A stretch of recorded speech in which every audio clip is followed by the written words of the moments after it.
முதல்ல சிறுபருப்பை க்ளீன் பண்ணிக்கலாம். க்ளீன் பண்ணியாச்சு. இப்போ தண்ணி ஊற்றிக்கலாம்.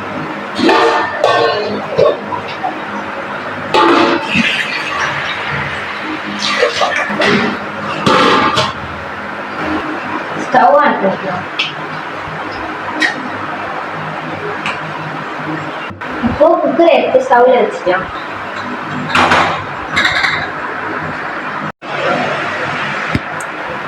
அஞ்சு விசில் வரட்டும். ஒரு ஸ்டவ்ல பால் காய்ச்சிக்கலாம்.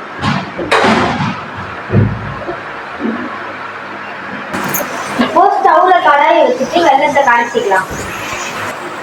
கொஞ்சமா தண்ணி ஊற்றிட்டு வெல்லத்தை அதில் போட்டுக்கலாம்.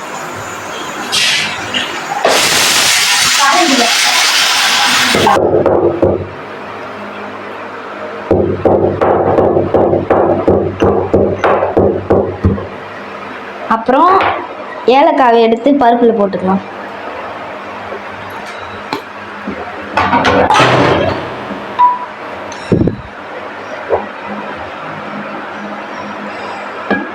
காய்ஞ்சிச்சு. கரைச்சி வச்ச வெல்லத்தை எடுத்து அதில் போட்டுக்கலாம்.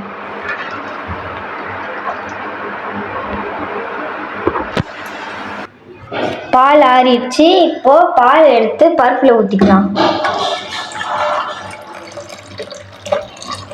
இப்போ நெய் ஊற்றிக்கலாம்.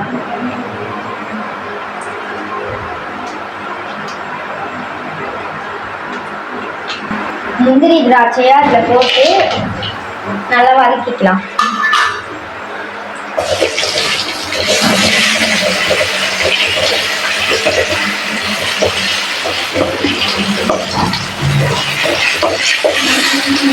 முந்திரி திராட்சையை பாயாசத்தில் போட்டு மிக்ஸ் பண்ணிக்கலாம்.